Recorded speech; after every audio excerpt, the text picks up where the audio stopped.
안녕하세요. 사연 읽어주는 남녀입니다.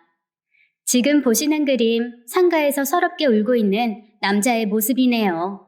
가족 중 누군가 떠난다는 것만큼 슬픈 일도 없는 것이겠죠. 그런데 그 눈물이 다른 의도가 있는 계획된 것이라면 어떠시겠어요? 그림 속 이 남자에게는 어떤 사연이 숨겨져 있을까요? 그럼 오늘의 사연 시작하겠습니다. 안녕하세요. 전 화장품 전문 잡지사에서 일하고 있는 30대 중반의 여성입니다. 아시는 분들도 계시겠지만 잡지사라는 게 바쁠 땐 사무실에서 밤을 새는 것도 감내해야만 하는 그런 직종이랍니다. 그렇다고 저희가 그 밤 내내 일하는 건 아니지만요. 이거 저희 편집장님이 아시면 난리 날 텐데요. 설마 제 글을 보시진 않을 거라 믿어요. 아무튼 그렇게 밤을 새서 일하다 가끔 숨도 돌릴 겸 해서 유튜브를 보다가 우연히 이 채널을 알게 되었어요. 처음에는 다 소설이겠거니 하며 들었는데 사연 하나하나가 다 제 이야기 같더라고요. 따지고 보면 제게도 이 비슷한 경험이 있거든요. 그 이후로 잠이 안 오는 밤이면 언제나 즐겨 찾는 곳이 되었답니다. 다양한 이야기를 들으며 그런 생각을 했어요. 언젠가 기회가 되면 저도 제 이야기를 들려드릴 수 있지 않을까 하는 생각 말입니다. 마음은 그랬는데 바쁜 직장인이 좀처럼 그럴 짬이 안 나더군요. 그랬는데 얼마 전에 제가 몸에 소소한 이상이 생겨서 뜻밖의 휴가를 받게 되었답니다. 덕분에 일주일간 집에 박혀 있어야 했어요. 죄송스러운 말이긴 하지만 직장인들에겐 아침잠을 늘어지게 자는 것만큼 행복한 일이 없거든요. 저도 기회는 찬스다 싶어 한 3일 낮밤 없이 먹고 자는데 집중했답니다. 처음엔 마냥 좋았는데 한 며칠 지나니 좀이 쑤셔서 죽겠더라고요. 뭐 재미있는 거 없을까 하다 여기 생각이 나더군요. 남는 건 시간이니 이번 기회에 제 이야기를 들려드리자 싶어졌습니다. 사실 여기에 올라온 다른 사연들에 비하면 세상 밋밋한 것일지도 몰라요. 그래도 그간 다른 사연을 들으며 느꼈던 감사함에 보답하는 뜻에서 한번 해보려 합니다. 제가 전해드릴 사연의 주인공은 제 남편이 되겠네요. 적당히 늦은 나이에 만나 결혼에 꼴이 난 남편과의 사이에서 벌어졌던 일이거든요. 처음 남편을 만난 건 친구의 소개였어요. 대기업이라고 말하기엔 2% 정도 부족한 중견기업에서 일하는 친구가 제게 그러더라고요. 유자영, 너 요새 남자 구하고 있다면서? 말 참 예쁘게 한다. 남자가 무슨 물건이야? 구하게. 그래서 안 구한다고?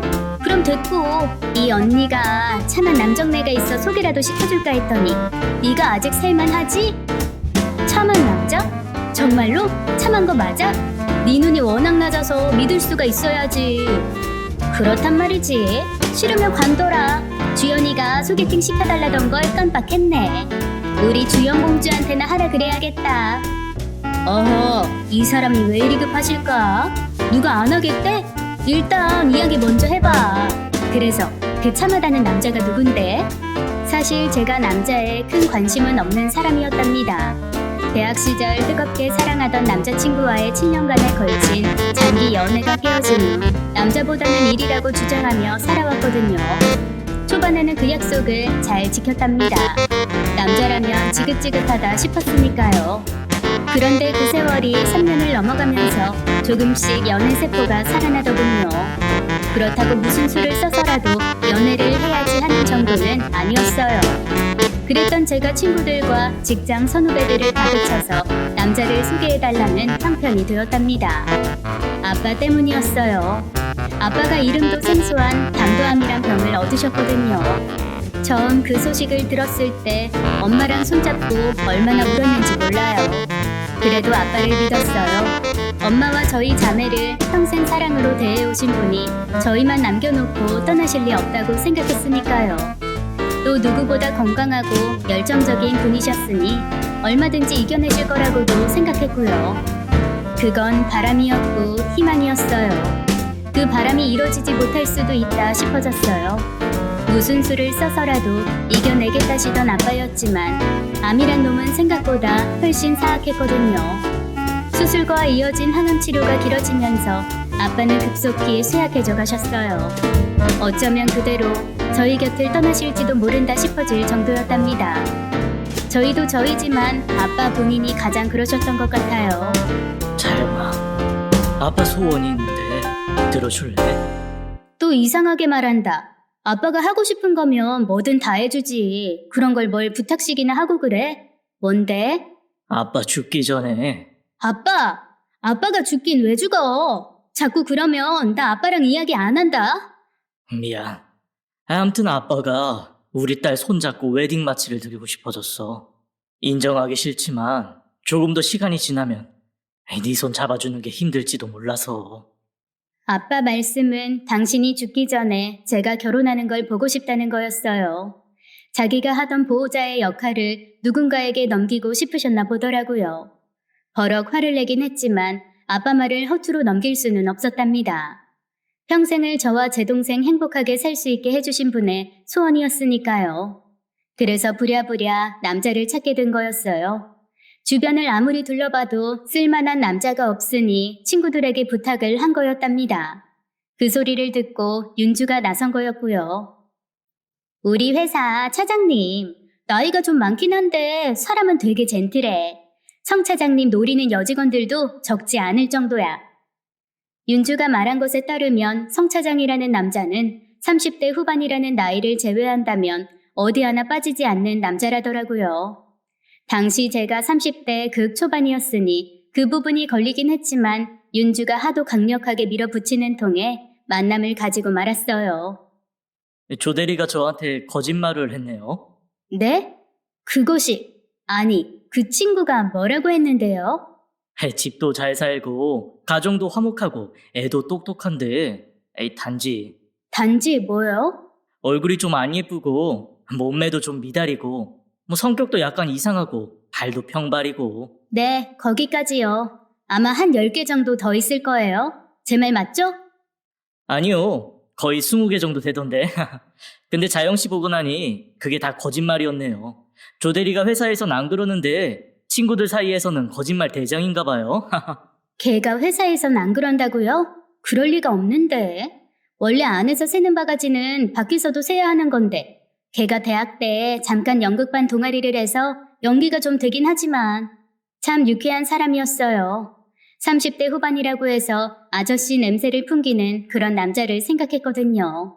근데 외모도 그렇고 생각하는 것이나 말하는 것, 그 어디에서도 소위 말하는 꼰대 기운이 안 느껴지더라고요. 윤주가 회사 여직원들이 좋아한다고 그러는 이유를 알겠더라고요. 생각도 반듯했고 매너도 좋았거든요. 무엇보다 이야기가 잘 통한다는 게 컸어요.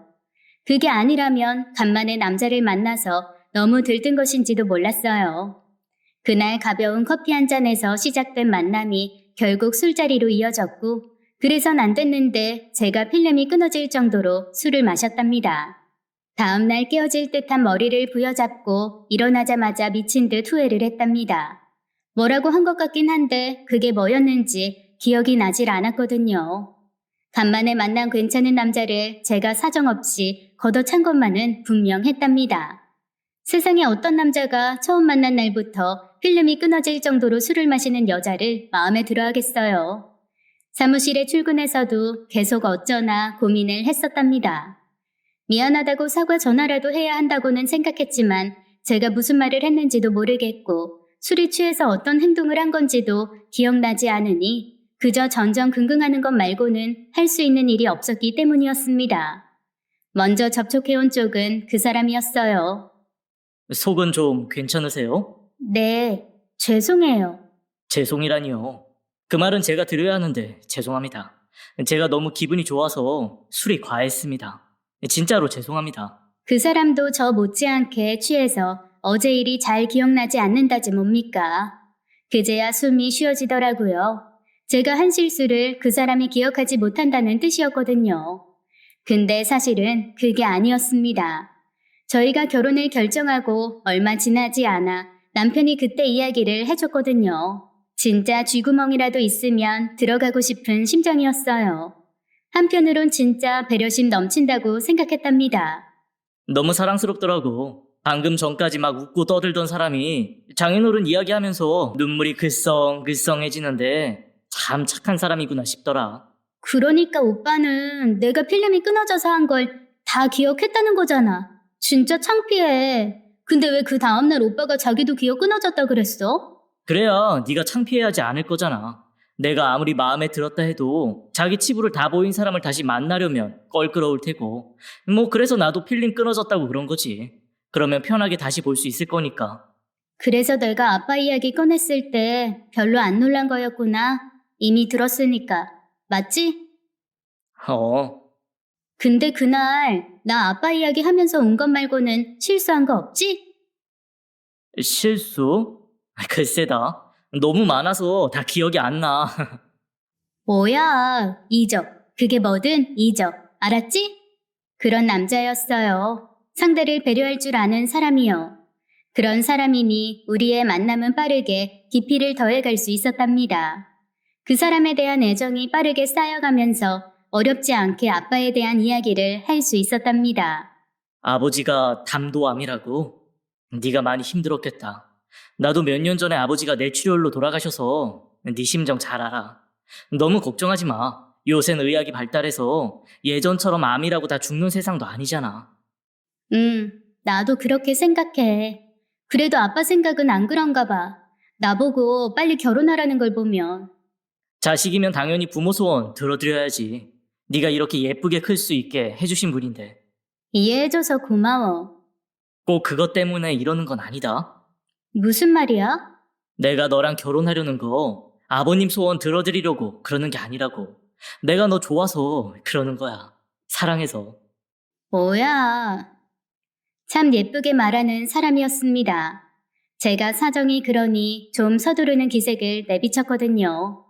남들 같으면 이제 연애를 시작하려는 시점에서 결혼에 대한 의사를 밝혔거든요. 조금은 부담스러울 법도 하지만 남편은 그러지 않았습니다.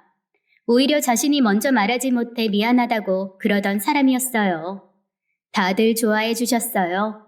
누구보다 결혼을 기다렸던 아빠는 물론이고 엄마나 동생도 그랬답니다. 남은 건 시댁이었죠. 남편의 나이가 조만간 40인 시점이었으니 시댁에서도 남편의 결혼을 꺼릴 이유는 없었지만 그래도 며느리감이 마음에 안 들면 반대할 수도 있는 거니까요. 얼굴만 예쁜 줄 알았는데 마음은 더 예쁘네. 아버님이 많이 좋아하셨겠네. 다행히 저 못난 놈 잘 봐주셨단 말은 들었어요. 집에 가면 감사하다고 꼭 전해줘요. 시어머니는 남편의 배려심이 어디서 나온 건지를 짐작해야 하는 분이셨어요. 제가 아빠의 암발병과 그로 인해 아빠가 제 결혼을 보고 싶어 한다고 말씀드렸거든요. 그랬더니 오히려 제 맘이 예쁘다면서 손을 꼭 잡아주시더라고요. 자칫했으면 울 뻔했답니다. 그런 분이 시어머니가 된다는 게 너무 좋았어요. 모두가 다 축복해주는 만남이었으니 결혼이 급물살을 탈 수밖에 없었답니다. 불과 4개월 만에 전 아빠의 소원을 이뤄드릴 수 있었거든요. 아빠는 당신이 바란 대로 제 손을 잡고 걸어가 남편에게 저를 건네주셨어요. 사실 그것도 쉽지 않은 거였거든요. 이미 기력이 쇠하셔서 그 거리를 걷는 것도 힘에 부치셨지만 그럼에도 휠체어를 타라는 의료진의 당부를 무시하셨어요. 딸이 새 출발을 하는 자리인데 휠체어 따위로 초를 치고 싶지 않다는 이유셨어요. 절대로 울지 않을 거라고 얼마나 다짐을 했는지 모릅니다.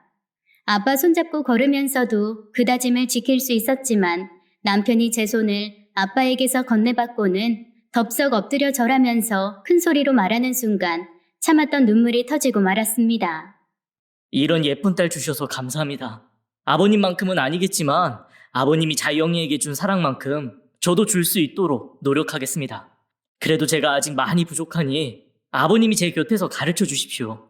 한 20년 정도 배우면 잘할 자신 있으니 그때까지만 부탁드립니다. 사랑합니다. 20년만 더 가르쳐달라는 남편의 말에 다들 눈시울을 적시고 말았답니다. 아마 식장에 온 하객들 모두가 그랬을 거예요. 단 한 사람, 아빠만 세상 더없이 환하게 웃으셨답니다. 남편은 결혼식장에서 한 자신의 말이 틀리지 않았음을 몸소 보여주었답니다. 바쁜 회사 생활을 하면서도 수시로 짬을 내 아빠와 시간을 보냈거든요. 진짜로 둘이서만 가도 돼? 나도 따라가야 하지 않을까? 어허, 여자는 빠져. 남자끼리 가야 재미가 생기는 법이라고. 혹시 알아? 옆 자대에 예쁜 여자 둘이 올지. 그럼 같이 매운탕도 끓여 먹고 술도 한잔하고 말이야. 그런데 자기가 와봐. 그럴 수가 없잖아. 안 그렇습니까, 아버님? 에이, 그걸 미처 생각 못했네. 저놈한테는 미안하지만 구미가 확 당기는데? 아빠, 잘한다. 지금 딸 남자가 바람을 피우겠다는데 그걸 보고 칭찬하는 게 말이 돼? 엄마가 뭐라고 좀 그래봐. 지금 엄마 남자랑 내 남자가 대놓고 바람 피우겠다고 그러는데 엄마는 왜 보고만 있어? 안 보면 원래 남자는 대문을 나서는 순간부터는 내게 아닌 건데 난들 어째? 그러니 자기는 집에서 장모님이랑 파전이나 부쳐 먹어. 난 아버님이랑 매운탕 끓여 먹을 테니. 뭐 둘이서만 먹는다고 장담은 못하지만. 남편은 아빠가 그렇게 좋아하는 낚시를 가겠다며 둘이 나서기도 했어요. 아빠가 사위가 생기면 꼭 해보고 싶다던 일이었거든요.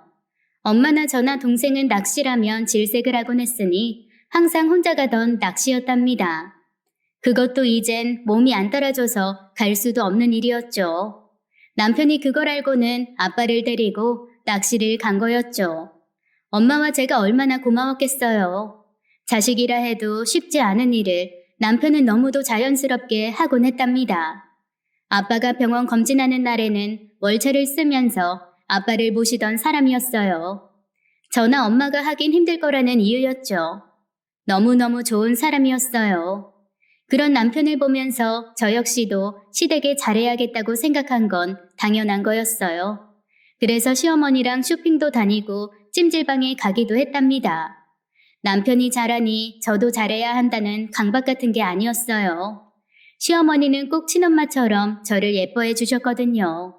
그러니 저도 마음에서 우러나 그 일을 즐겼던 거였답니다. 아빠가 아픈 것 말고는 더없이 행복한 시간이었어요.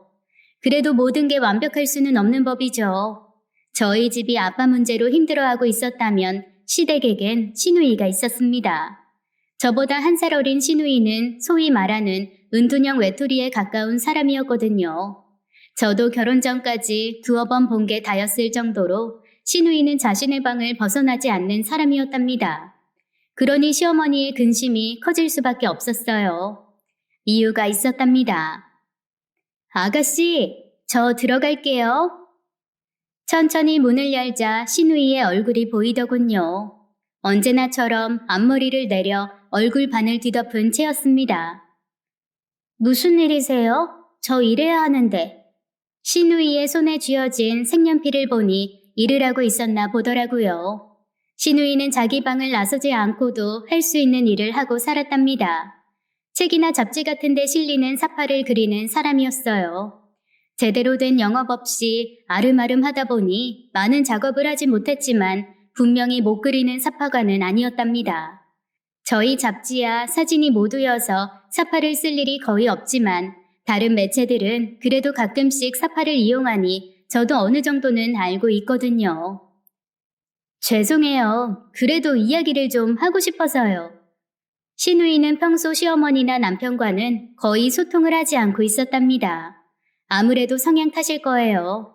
은둔형 외톨이라고 하긴 그렇지만 워낙 내성적인 사람이기도 했고 무엇보다 자신의 콤플렉스가 원인이었답니다. 시누이의 콤플렉스는 바로 얼굴 한편에 있는 화상 자국이었어요. 시어머니 말로는 어린 시절 과학 실험을 하다 입은 화상 자국이라더군요.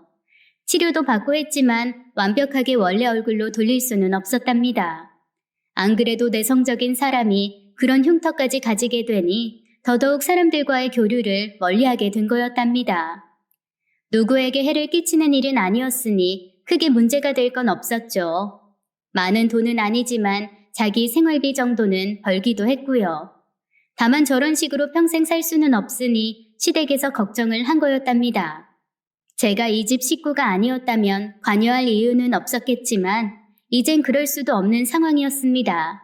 세상에서 가장 사랑하는 사람의 동생이니까요. 남편이 아빠에게 하는 걸 보며 저도 시누이를 끌어내기 위해 움직여야 한다고 생각했답니다. 그것 말고도 이유는 있었어요.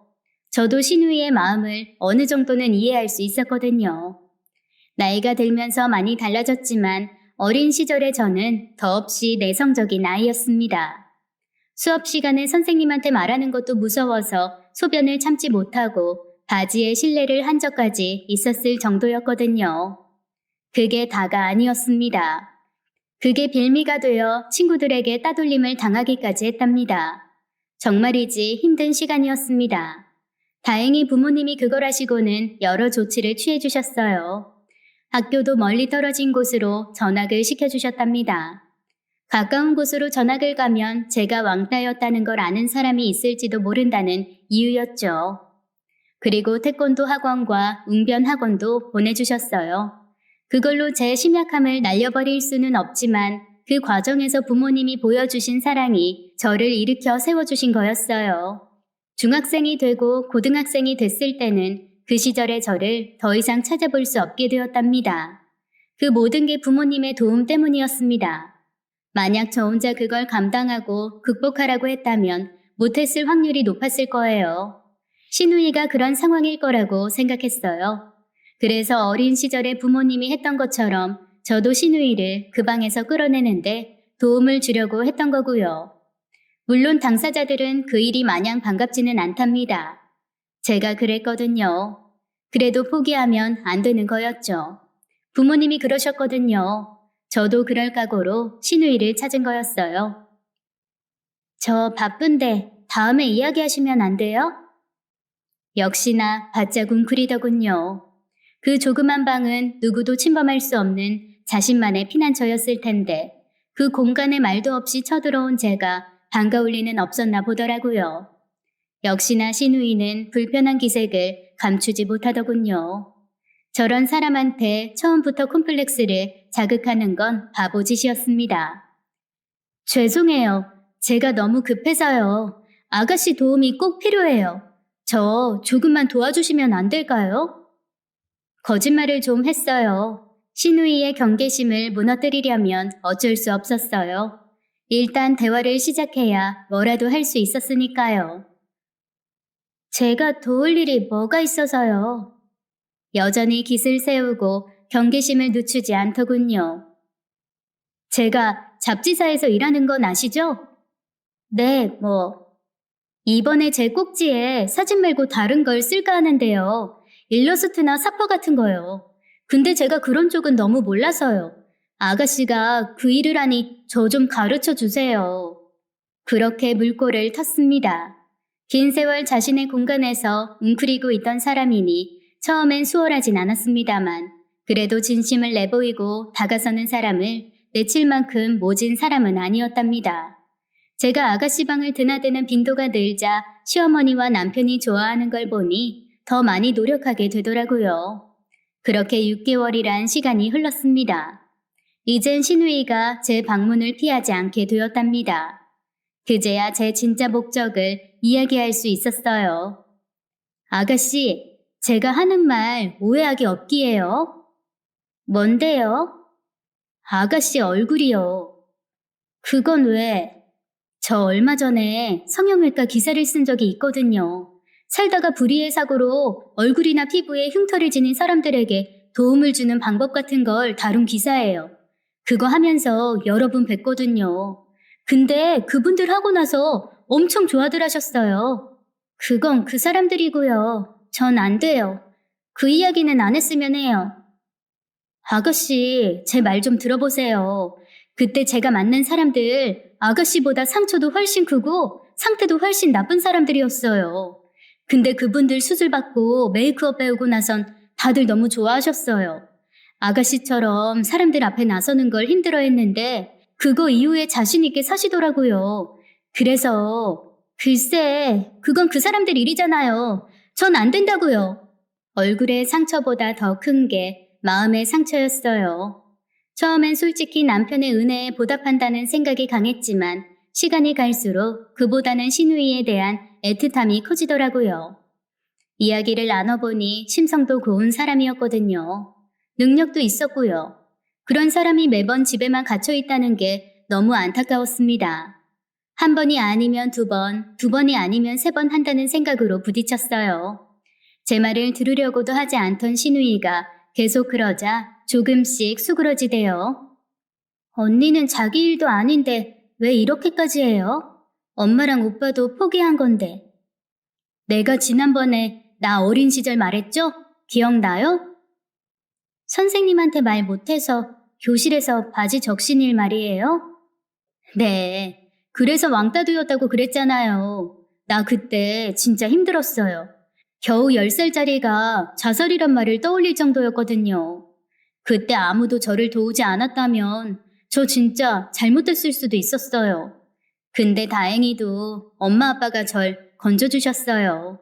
그래서 이렇게 사는 거고요. 그 말은 왜 하세요? 혼자서는 힘들단 걸 알거든요. 마음은 간절한데 혼자서는 용기가 안 나더라고요. 누가 손만 내밀어줘도 할 수 있는데 말이죠. 그래서 언니가 손 내밀어 주겠다는 거고요? 네. 엄마도 오빠도 안 그러는데 두 분이 그러기 싫어서 그러나요? 아가씨가 이 일이라면 질색을 하니 아가씨 맘 상하게 하기 싫어서 그러는 거죠. 근데 전 달라요. 이 일로 아가씨가 좀 맘 상해도 좋고 아가씨가 저 밉다고 안 본다고 해도 좋아요. 그래도 이번만은 절 믿고 따라와 주기만 하면 돼요. 거절하면요? 거절당하면 또 할 거예요. 아가씨가 그런다고 할 때까지. 저 생각보다 되게 고집 세요. 저 좀 생각해 볼게요. 그리고 정말이죠? 그리고 또 뭐 할 말 있어요? 아니에요. 암튼 생각해 볼게요. 됐죠? 제 경험상 생각해 본다는 말은 자기 역시 이 공간을 탈출하고 싶다는 거였어요. 조금만 더 바람을 넣어주면 될 일이었다는 뜻이었답니다. 제 예상이 맞았어요. 아가씨는 보름 정도 지나고 나서 제가 시키는 대로 하겠다더군요. 그 소식에 온 가족이 기뻐했답니다. 매번 방에서만 지내던 신우이가 달라진 모습은 모두가 바라던 일이었으니까요. 이 정도라면 뭐 유기자 걱정 안 해도 될 것 같은데. 정말이죠? 제가 저희 아가씨한테 선생님 칭찬 진짜 많이 했거든요. 우리나라에서 보건 성형으로는 최고라고요. 제가 신우이한테 말한 게 거짓말이 아니라는 거 꼭 보여주셔야 돼요. 안 그러면 제 체면이. 아이고, 이래서 내가 기자들이 싫다니까. 수술 잘 안 되면 나 돌팔이라고 쓸 거지? 설마요. 돌팔이가 아니라 허풍쟁이라면 몰라도. 의사는 환자를 안심시키기 위해서 거짓말을 하는 경우가 있긴 하지만 신우이 케이스는 진짜 그리 어렵지 않다고 그러더라고요. 실제로 그게 사실인 걸 보여주셨답니다. 총 2번 수술을 진행하고 나니 한결 상태가 좋아졌거든요. 완벽하게 티가 안 날 순 없지만 그래도 메이크업만 하면 일반인과 다를 바 없는 정도까지 됐답니다. 그래도 좀 아쉬운가 보더라고요. 큰 상처는 아닌데 시간이 너무 많이 지났어. 처음 다쳤을 때 조금만 신경 써서 치료를 했더라면 훨씬 좋았을 텐데. 예전엔 성형기술이 별로였다면서요. 시어머니가 그러시더라고요. 신우이 다치고 사방팔방으로 유명한 의사 찾아서 치료받은 게 저거라고요. 그래 봐야 20년 전인데 나 그때 레지던트 할 땐데 뭐 이유가 있겠지. 의사가 좀 의아해 하더라고요. 당시 기술로도 충분히 치료됐을 거라면서요. 근데 시어머니나 시아버지가 의도적으로 신우이를 치료하지 않을 사람이란 걸 아니 저로선 그 말을 믿을 수밖에 없었답니다. 중요한 건 그때라도 치료를 해서 성과를 거뒀다는 거죠. 잘 봐요. 제가 하는 대로 하면 돼요. 언니, 믿어도 돼요? 아무래도 엉터리 같은데. 뭐래요? 서당계 3년이면 풍어를 읊는 법이라고요. 제가 뷰티 기자 생활이 얼만데요. 우리나라의 유명한 메이크업 아티스트들과 한 번씩은 다 일해본 사람이라고요. 요란한 게 아무래도 빈 깡통 냄새가. 아가씨, 계속 이러면 안 해줄 거예요. 미안해요. 해요. 잘 보고 따라할게요. 하하. 자신의 얼굴을 뒤덮고 있던 화상 자국이 사라지면서 신우이는 한층 더 밝아졌습니다. 그 중에서도 가장 달라진 건 역시 저와의 관계였어요. 모르는 사람이 보면 사이좋은 자매라고 할 정도로 어느 순간부터는 신우이도 저를 편하게 대해주었거든요. 역시나 진심은 통하는 법이더라고요. 봐요. 감쪽 같죠? 이 정도면 현미경 갖다 대도 모를걸요? 진짜네?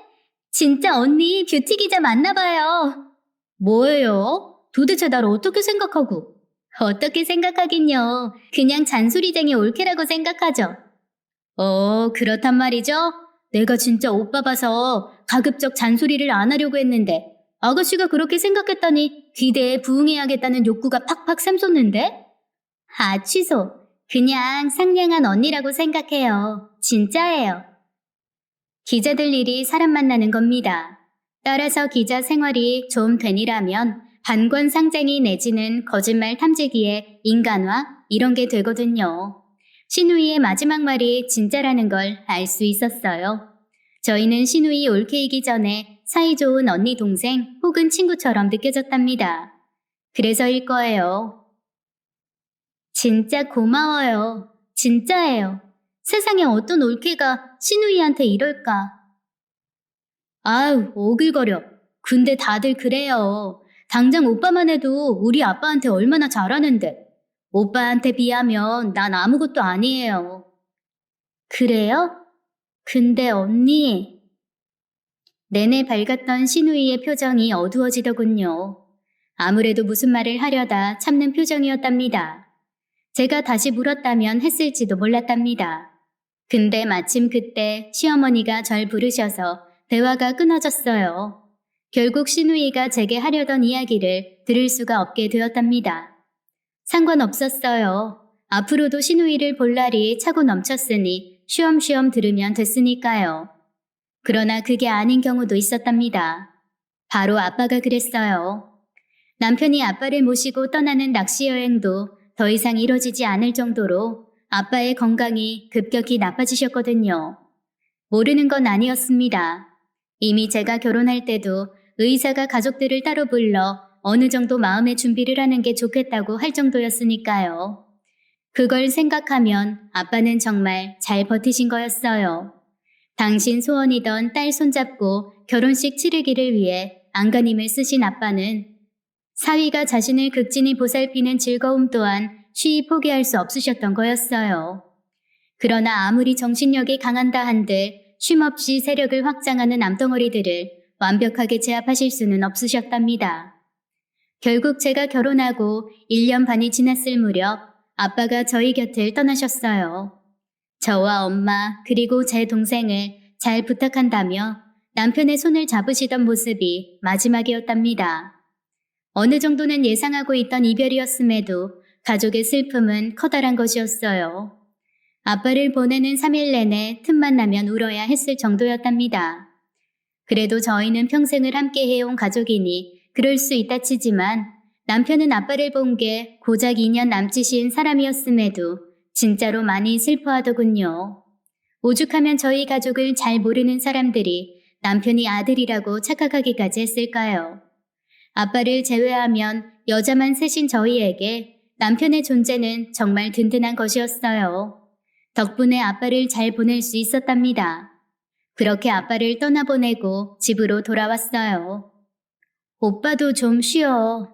며칠 동안 잠도 제대로 못 잤잖아. 고마워. 아빠 가는 길 잘 챙겨줘서. 그런 말이 어딨어. 내가 남이야? 알아. 그래도 고마운 건 고마운 거지. 아빠 가는데 찾아주신 그 많은 분들한테도 고맙다는 말 전해야 하는데. 시간 지나면 다 찾아뵙고 인사드리면 돼. 진짜 아버님 대단하시더라. 나도 웬만큼 상가 다녀봤지만 이렇게 조문객들 많은 건 처음 봤어. 아무래도 아빠 사업 관련된 분들도 계실 거고 아빠 친구분이나 지인분들도 많으시니까 많이들 와주시니까 좋더라. 부의금도 엄청나더라. 그러게 덕분에 한숨 덜었어. 한숨 덜다니? 나 잘 몰랐는데 엄마가 그러더라. 아빠가 암 발병 전에 새로운 사업에 엄청나게 투자하셨대. 엄마 말로는 거의 전 재산에 가까웠다더라고. 아빠야 그런 쪽에 워낙 밝으시니 믿고 있었는데 아빠가 저렇게 되시면서 후속 투자나 사업 개발이 잘 안 됐대. 엄마가 정확히는 말 안 하는데 아무래도 잘 안 된 것 같아. 부의금 들어온 걸로 이번 장례식 경비 쓰는 거 보면. 정말이야? 그런 얘기 없었잖아. 나도 이번에 처음 알았어. 나야 아빠 사업에 관심이 있는 것도 아니고. 혹시 장안동에 있다던 건물도 투자하신 거야? 정확하게는 안 물어봤는데 거의 전 재산을 투자했다시는 걸 보면 그렇지 않을까? 그래도 엄마 살 집은 그대로고 노후 자금 약간은 있다시니 괜찮을 거야. 진짜야? 당장 장모님한테 전화해봐. 설마 건물은 아니겠지? 뭐 그런 걸로 전화를 해. 시간도 늦었고 엄마도 쉬어야 하는데. 진짜 속 편한 소리 한다. 그게 얼만데? 왜 그래? 어차피 아빠가 한 투자인걸. 우리랑 무슨 상관이라고. 그게 왜 상관없어, 씨. 아이씨. 오빠! 불과 10여 분 전 그토록 다정하던 모습을 보여주던 사람이라곤 도저히 믿기지 않을 정도였습니다. 결국 남편은 그 밤에 문을 나서더군요. 제가 무슨 일이냐고 물어도 대답도 안 왔답니다. 제가 못 들었을 거라고 생각했던 걸까요? 남편은 집을 나서면서 혼잣말로 중얼거렸습니다. 에이씨. 내가 그 고생을 왜 했는데, 이런 제길. 못 들을 수 없는 목소리였습니다. 비로소 신우이가 했던 말이 사실일 거라는 생각이 들었어요. 믿을 수도 없었고 믿고 싶지도 않았던 신우이의 고백은 아빠가 돌아가시기 한 달 전쯤의 일이었습니다. 그 즈음 들어서 신우이가 좀 이상했어요. 저만 보면 안절부절 못했거든요. 그때 저희는 누구보다 속을 털어놓는 사이였답니다. 그러니 제가 신우이 눈치를 포착 못할 수가 없었죠. 뭔데요? 아가씨 나한테 할 말 있는 거 다 알아요. 똥 마려운 강아지처럼 그러지 말고 이야기해요. 나 들을 준비 됐어요. 진짜 가볍게 생각했답니다. 수술 이후 메이크업까지 하면 얼굴에 상처가 티가 안 나게 되면서 부쩍 자신감을 얻은 신우이가 밖에서 하는 일을 찾을 때였거든요. 아무래도 제가 출판 쪽에서 일을 하니 그런 일자리를 찾을 수 있게 도와달라는 거 아닐까 생각한 거였어요. 얼마든지 그러려고 생각했답니다. 근데 신우이 성격상 그런 부탁을 쉽게 하지 못해 망설이는 거라고 생각한 거였죠. 내가 이런 말 하는 게 맞는 건지는 모르겠어요. 근데 언니를 속이면 안 될 것 같아서요. 신우이가 그렇게 망설여야 했던 이유는 저를 크나큰 충격에 빠뜨리기에 충분한 거였어요. 이런 말 이상하게 들릴 거 알아요. 근데 오빠, 언니가 아는 것처럼 그렇게 따뜻한 사람 아니에요. 아가씨, 이상해요. 오빠가 따뜻한 사람이 아니라니. 내가 아는 사람 중에 가장 따뜻한 사람인데. 그거 연기예요. 오빠를 한마디로 표현하면 그게 바로 소시오패스일 거예요. 소시오패스라니. 누가? 오빠가요? 아가씨, 진짜 왜 그래요? 나 무섭다고. 진짜 신우이가 이상해진 줄 알았습니다. 근데 아니었어요. 신우이가 그런 말을 하는 데는 이유가 있었거든요. 오빠는 자기한테 이득이 되는 사람에게만 친절한 거예요. 자기한테 이득이 없다 싶으면 언제 그랬냐는 듯 돌아서거든요. 사실 오빠 예전에 사귀던 여자 있었어요. 한 5년 사귀었을 거예요. 그런 여자를 오빠가 버렸어요. 그것도 하루아침에. 그럴 수도 있잖아요. 연애란 게 그런 거지. 당장 나도 7년 사귄 남친이랑 헤어졌는걸. 그럼 나도 소시오패스게? 사정이 달라요. 오빠가 그 여자를 왜 버린 줄 알아요? 그 여자 집이 망했거든요. 그래서 더 이상 오빠한테 이득이 안 돼서 버린 거예요. 오빠가 잘한 건 아니지만 그런 경우가 없는 것도 아니고 단지 그걸로 소시오패스라고 그러는 건 말이 안 돼요. 신우이의 말이 이어졌습니다. 내 얼굴에 상처 왜 난 줄 알아요? 신우이가 어린 시절 동네에 불량스런 여자가 있었대요. 당시 중학생이던 그 여자가 어느 날 시댁에 놀러 왔답니다.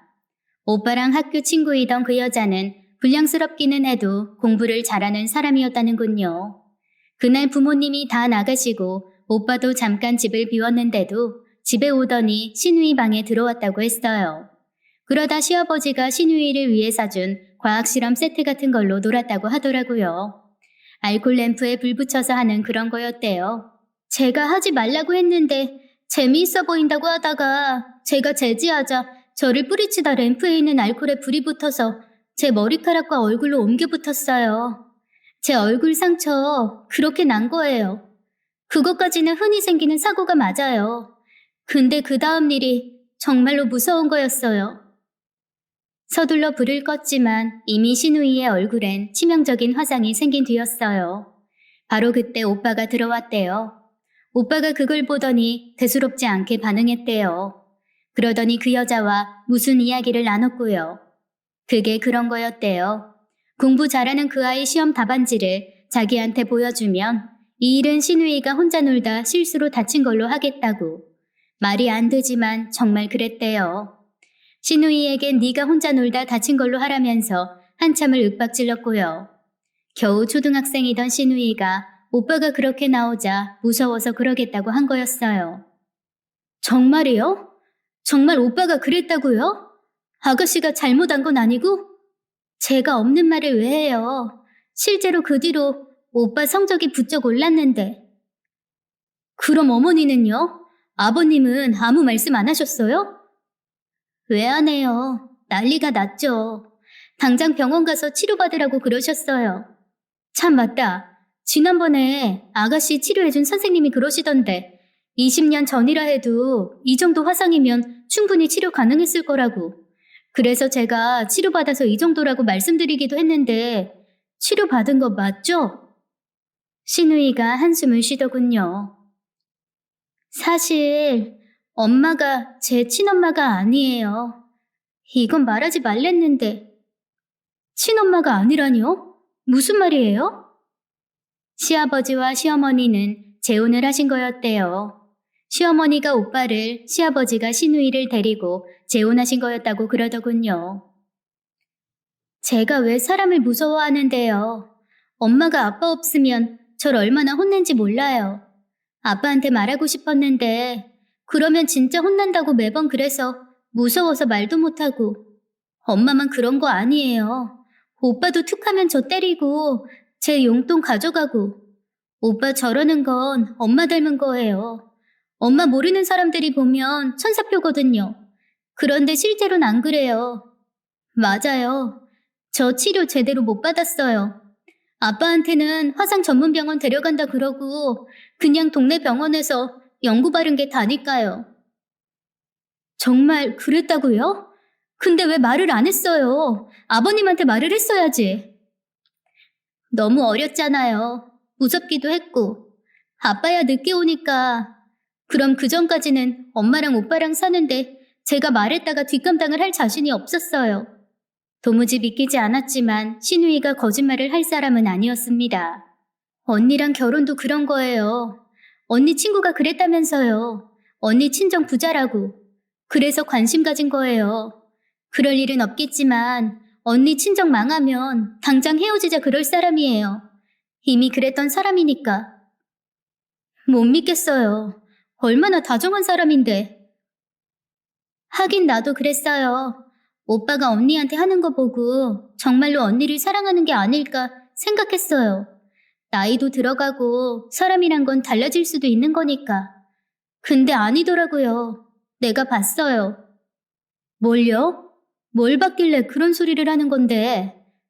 몇 달 전에 오빠가 시댁에 잠깐 들른 적이 있었대요. 시어머니가 뭐 필요하다 그래서 운전을 해주기 위해서였대요. 신우이는 많이 좋아지긴 했지만 그래도 시어머니와 오빠는 불편했으니 방에 있었다네요.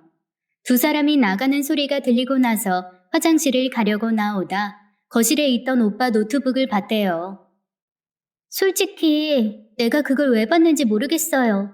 아마 언니가 날 동생처럼 여겨줬으니 그 은혜 갚으라고 그런 거 아닐까. 거기서 내가 뭘 봤는지 알아요? 말도 안 되는 이야기였습니다. 남편의 노트북엔 사람 이름이 적힌 폴더가 있었답니다. 헤어졌다는 그 여친 이름도 있었고 제 이름도 있었답니다. 그 폴더 안에는 각자 집안에 예상되는 재산 내역들이 적혀 있었대요. 재산 내역이요? 그걸 어떻게 알고? 그리고 그걸 왜 적어놔요? 왜겠어요. 자기가 뜯어먹을 게 있는지 보기 위해서겠죠. 말했잖아요. 전 여친 집 망하자마자 찼다고. 돈이 없으니 자기가 이득 볼 게 없어서 그런 거라니까요. 머리가 멍해졌습니다마는 그게 다가 아니었습니다. 근데 언니, 거기에 폴더 2개가 더 있었어요. 당연히 여자 이름이 적힌 폴더요. 그게 무슨 뜻이겠어요? 설마요. 오빠가 바람을 피운다는 뜻이에요? 그럴 것 같아요. 거기에도 재산 내역이 적혀 있었으니까. 정확한 이유는 모르지만 제 생각이 맞을 거예요. 갈수록 태산이었습니다. 저희 집 재산을 노리고 의도적으로 접근을 한 것도 모자라 바람까지 피운다니 왜 안 그렇겠습니까? 더 보고 싶었는데 마침 그때 문 열리는 소리가 나서 더 못 봤어요. 언니 진짜 확인해봐야 해요. 그냥 있으면 안 돼요. 이런 말 하는 게 내 얼굴에 침 뱉기란 건 알지만 언니가 너무 좋은 사람이라서. 그간 겪어온 남편을 생각한다면 절대로 믿어선 안 되는 이야기였답니다. 그러나 시누이를 모르는 바도 아니니 안 믿을 수도 없었어요. 당장 확인해야 했지만 그럴 정신도 없었고 기회도 잘 나질 않았답니다. 아빠가 오늘 내일 하시니 일단은 아빠를 보는 게 먼저였거든요. 그렇게 아빠가 떠나고 나서 비로소 남편의 맨 얼굴을 들여다보자 싶었답니다. 상이 끝난 날 아빠의 투자가 실패했다고 전한 게 첫 번째 시도였습니다. 그건 제 생각이 아니라 시누이의 생각이었어요. 아빠를 모시고 돌아오는 버스 안에서 제 옆에 앉은 시누이가 남편에게 그렇게 이야기하면 반응이 나올 거라고 했거든요. 누구보다 남편을 잘 아니 분명히 반응이 있을 거라더군요. 확신에 가까운 말이었지만 그때까지도 솔직히 반신반의하고 있었어요. 그런데 남편의 태도는 시누이가 예측한 지점에서 한치도 비켜나지 않았답니다. 좀처럼 흥분하지 않는 사람이 그런 반응을 보이고는 그 시간에 집을 나가기까지 했으니까요. 더는 시누이의 말을 의심할 수 없더라고요. 거기에 남편까지 달라진 태도를 보이니 이래저래 남편이 제가 알던 그 사람이 아닐 거란 확신을 가지게 되었답니다. 아빠가 돌아가신 후부터 남편은 이전과는 전혀 다른 사람처럼 행동했거든요. 칼퇴근도 모자라 퇴근 시간을 앞당기기까지 하던 사람이라고 믿을 수 없을 정도로 늦게 집에 들어오는 날이 부쩍 늘었답니다. 일이 많으면 그럴 수도 있다고 생각하겠지만 그런 것도 아니었거든요. 남편의 회사에서 제 가장 친한 친구인 윤주가 다니고 있으니 남편 회사 사정을 제가 모를 수가 없었거든요. 남편 회사가 야근을 거의 하지 않는 회사였다는 뜻입니다. 그럼에도 남편은 수시로 늦었고 그 이유로 일을 핑계 삼았답니다. 아빠의 재산이 사라졌다고 믿은 남편은 대놓고 저를 무시하고 있었습니다. 당신 요즘 왜 이렇게 늦어? 일 때문에 늦는 거라고 몇 번을 말해. 윤주한테 물어봤어. 당신 부서 그런 적 없다는데? 너 지금 나 의심해? 조 대리가 뭘 안다고. 이 여자 혼 좀 나야겠네. 정말 일 때문에 그런 거 맞아? 당신 나한테 숨기는 거 없어? 점점. 집에서 밥 처먹고 하는 게 남편 의심하는 게 다야? 그럴 거면 밥을 먹지 마. 밥을 처먹다니. 당신 왜 말을 그렇게 해? 당신 안 그랬잖아. 안 이랬지. 그러면 안 됐으니까. 근데 이제 뭐? 혹시 당신 우리 집 망해서 그러는 거야? 아니지? 자랑이다. 그러게 곱게 갈 일이지. 그 정신에 무슨 투자를 한다고? 지금 그거 우리 아빠한테 하는 소리야? 곱게 간다고? 당신 진짜... 됐어. 그만하자. 지겹다. 그러더니 또 집을 나가더군요. 분명히 남편은 제가 알던 예전의 그 사람이 아니었습니다. 상스러운 말조차 아무렇지 않게 하는 그 사람을 더는 두고 볼 수 없었습니다. 그래서 뒤진 게 바로 남편의 노트북이었어요. 전원을 켜고 보니 비밀번호가 걸려있더군요. 제 생일부터 갖가지 떠오르는 걸 넣어도 열리지 않더라고요. 결국 물어볼 건 시누이밖에 없었습니다. 지난번에 노트북을 봤다는 걸 보면 비밀번호를 안다는 뜻이라고 여겨졌거든요. 역시나 그랬습니다. 비밀번호요. 오빠가 좋아하는 배우 이름이에요. 양들의 침묵에 나오는 그 주인공이요. 안소니 홉킨스. 그렇게 판도라의 상자가 열렸습니다. 시누이 말대로 내 여자의 각종 신상 정보와 재산 내역이 고스란히 적혀 있더군요. 전 여친과 저는 물론이고 바람을 피우고 있다는 두 여자까지요. 솔직히 많이 놀랐어요. 여자 재산을 노리는 남자가 있다는 건 뉴스에서나 보는 일이라고 생각했거든요. 저조차 잘 모르는 우리 집 재산 내역이 빼곡했습니다. 어떻게 알아낸 건지는 모르겠지만 그만큼 남편의 의도가 명확하다는 뜻이었겠죠. 나머지 두 여자의 폴더도 차례대로 열어 확인해 보았습니다. 한 여자는 남편보다 5살이 많은 인터넷 쇼핑몰 대표였어요. 그 사람의 부동산부터 매출 현황까지 정리해 놓은 걸 보자 소름이 끼칠 정도였습니다. 또 다른 여자는 저보다도 어렸는데 내역을 보니 중소기업 대표인 아버지를 둔 여자더군요. 역시나 재산이 만만치 않았습니다. 그런 생각이 들더군요. 전 여친 집이 망하자 저한테 온 것처럼 제가 망하면 언제든지 갈아탈 수 있게 해놓은 일종의 보험 같은 것이 두 여자라는 생각이요. 짐작이긴 했지만 그게 사실이었습니다. 일단 모든 증거를 다 확보한 후 전 집을 나왔어요. 언제 남편이 돌아올지 모르니 무서워서 있을 수가 없었거든요. 그렇다고 엄마에게 갈 수도 없었어요. 그래서 윤주한테 갔답니다. 늦은 밤 들이닥친 저를 보고 놀라대요. 뭔데? 너 부부싸움하고 가출한 거지? 헐, 대박. 가볍게 생각했나 보더라고요. 당연했습니다.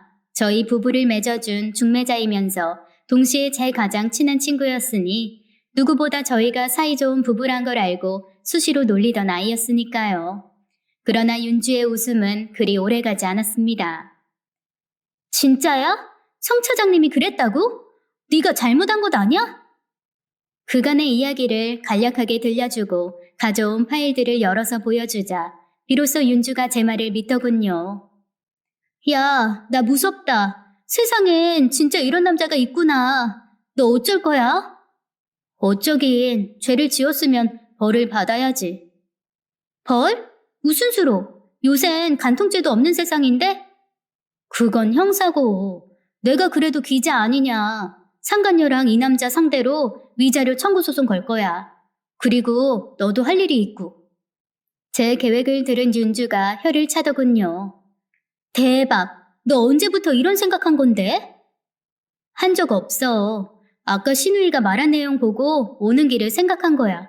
이런 짓을 저지르고도 잘 먹고 잘 살면 안 되니까. 남편에게는 엄마가 몸이 안 좋아서 집에 간다는 문자를 보냈습니다. 신경도 안 쓸 거란 걸 알지만 행여라도 남편이 눈치를 채면 안 되기에 그리 했었답니다. 그리고 나서 제가 먼저 한 일은 남편과 바람을 피우고 있다는 여자들을 만나는 일이었습니다. 누구처럼 머리채를 잡을 생각은 없었어요. 다만 사실관계를 확인하려는 이유였죠. 기자로 살다 보니 팩트체크는 몸에 밴 습관이 된 탓이었습니다. 기정씨 아내라고요? 기정씨가 결혼을 했단 말이에요? 유부남이요? 말도 안 돼요. 한결같은 반응이었습니다. 그 여자들은 남편이 결혼을 했다는 것도 모르더군요. 새삼 남편의 이중성에 치를 떨어야 했습니다. 신우이가 왜 남편을 소시오패스라고 불렀는지 조금은 알 것 같았답니다. 덕분에 제 계획은 조금 수정이 되어야 했어요. 남편과 상간녀들에게 동시에 위자료 청구 소송을 건다는 계획 말입니다. 그래도 나쁠 건 없었어요. 오히려 의도치 않았던 희소식이 전해졌거든요. 야, 네가 회사 인트라넷에 성 차장님, 아니 그 인간 바람 피우는 사실 익명으로 올리란 부탁 못 들어주겠다. 왜? 혹시 네가 올린 거 들킬까 봐 그래? 뭐래, 천하의 정윤주가 겨우 그런 걸 무서워할까? 근데 왜 못 올려? 올릴 필요가 없어졌어. 그게 무슨 말이야? 중소기업 대표의 딸이라는 그 여자가 자기 아빠와 동생을 데리고 회사로 쳐들어왔답니다. 자기를 속인 남자를 그대로 두고 볼 수 없었던 거였어요. 당연히 난리가 났답니다. 특히 그 아빠라는 양반이 사무실을 뒤집어 엎다시피 했대요. 유부남이 총각인 것처럼 속이고 순진한 자기 딸을 이용해 먹은 걸 알고는 죽인다고 난리였대요. 동생이 최대생이라 남자 직원들이 말릴 수도 없었대요. 남편이 얻어맞기까지 했답니다. 그러고 나서 그 사람이 그랬대요. 야, 이 새끼야. 당장 맞았다고 경찰에 고소해.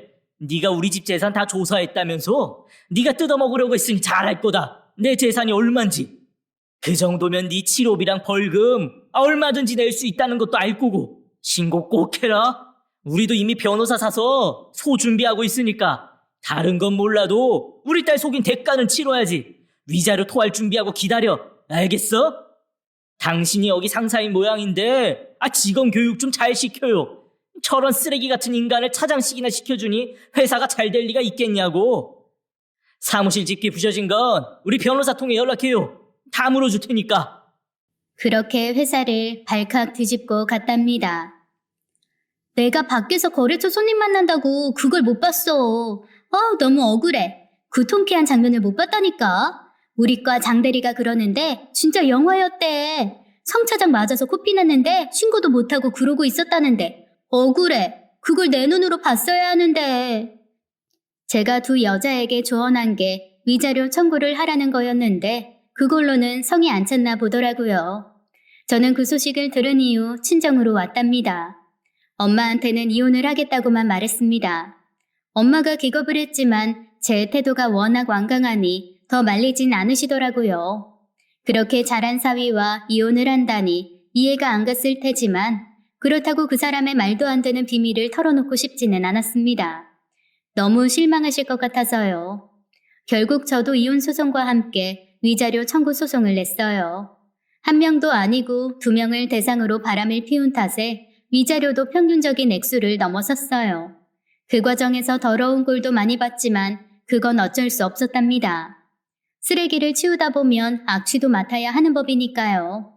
결국 이혼으로 마무리되었습니다. 남편은 새 여자에게 위자료를 토해내느라 허리가 휠지경이 되었고요. 그나마 회사에서 월급이라도 받는 처지였다면 감당이 됐겠지만 그조차도 불가능해졌답니다.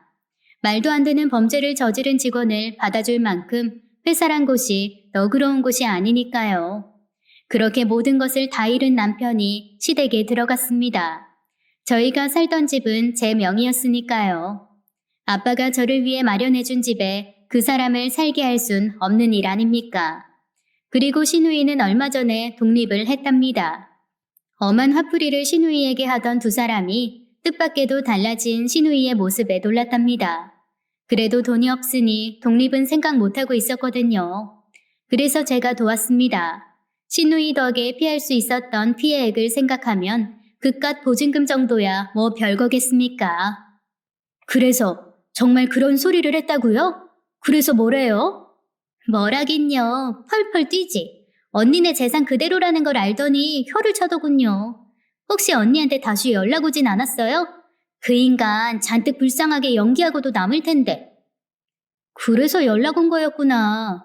자기가 잠깐 실수했다면서 다시 잘해보자더니. 진짜 무섭다. 설마 받아준 건 아니죠? 미쳤어요. 당장 끊어버렸지. 그리고 차단도 다 했고. 그렇게 남편과의 짧은 결혼 생활이 막을 내렸습니다. 지금 생각해봐도 정말 끔찍한 일이었어요. 제가 신우이를 골방에서 끄집어내지 않았다면 지금 전 어떻게 됐을까요? 생각만 해도 무섭네요. 그래도 다행이라고 생각해요. 덕분에 신우이라는 좋은 친구를 얻었으니까요. 사는 게 그런 거죠. 하나를 잃으면 다른 하나를 얻게 되는 것 말입니다. 모쪼록 이야기 들어주신 여러분들은 아무것도 잃지 않는 그런 삶을 누리셨으면 좋겠습니다. 감사합니다.